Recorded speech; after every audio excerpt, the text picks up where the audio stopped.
राधे राधे आप सभी को। हम धनतेरस के दिन क्यों जलाते हैं यम का दीपक? क्या कारण है इसके पीछे? कौन सी कहानी है? तो देखने के लिए सुनते हैं ये विशेष पौराणिक कथा। देश के अधिकांश भागों में यम के नाम पर दीपदान करने की परंपरा है। दीपावली के 2 दिन पूर्व धनवंतरी त्रयोदशी के सायकाल मिट्टी का कोरा दीपक लेते हैं। उसमें तिल का तेल डालकर नवीन रुई की बत्ती रखते हैं और फिर उसे प्रकाशित कर दक्षिण की तरफ मुंह करके मृत्यु के देवता यम को समर्पित करते हैं। तत्पश्चात इसे दरवाजे के बगल में अनाज की ढेरी पर रख देते हैं। प्रयास यह रहता है कि यह रात भर जलता रहे, बुझे नहीं। क्यों प्रकाशित करते हैं इस दीपक को? क्या कारण है? क्या रहस्य है? इस संबंध में एक बहुत ही रोचक और बहुत ही सुंदर कथा पुराणों में पुराण कथा मिलती है।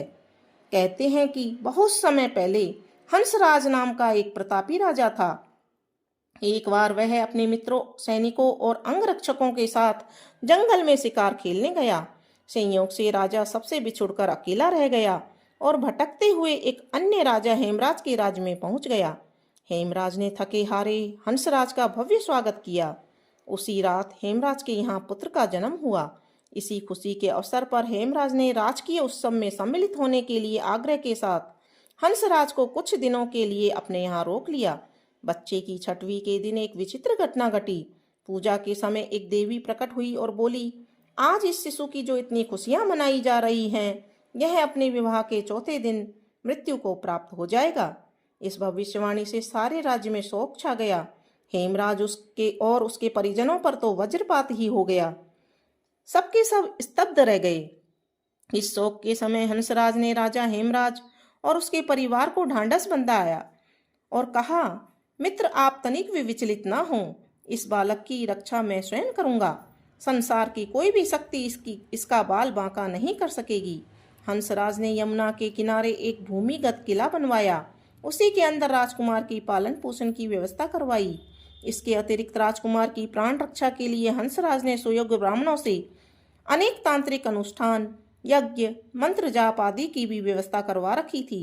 धीरे धीरे राजकुमार युवा हुआ। उसकी सुंदरता एवं तेजस्विता की चर्चा सर्वत्र फैल गई।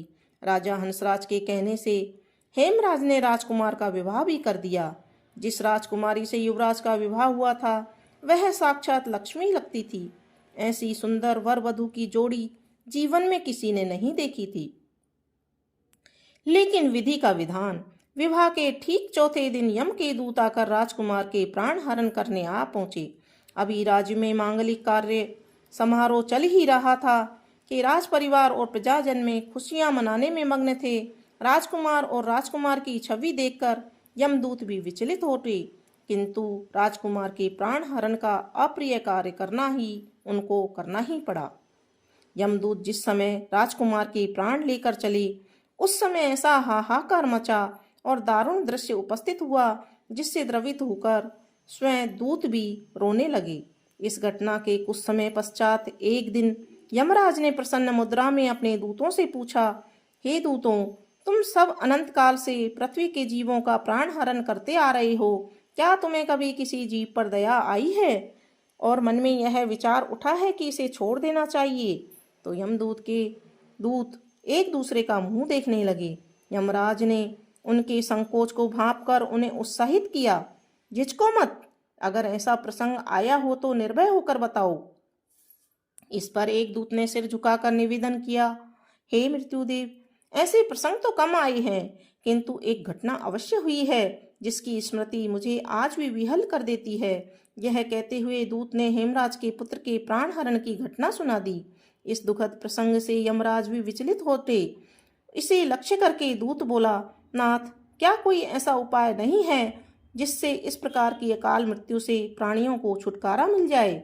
इस पर यमराज ने कहा, जीवन और मृत्यु सृष्टि का अटल नियम है तथा इसे बदला नहीं जा सकता, किंतु धनतेरस को पूरे दिन का व्रत कर और यमुना में स्नान कर धनवंतरी और यम का पूजन कर और पूजन दर्शन अकाल मृत्यु से बचाव कर सकता है। यदि यह संभव न हो तो संध्या के समय घर के प्रवेश द्वार पर यम के नाम का एक दीपक प्रज्वलित करना चाहिए। उससे असामयिक मृत्यु और रोग से मुक्त जीवन प्राप्त किया जा सकता है। इसके पश्चात से ही धनतेरस के दिन धन्वंतरि के पूजन और प्रवेश द्वार पर यम का दीपक जलाने की परंपरा चल पड़ी।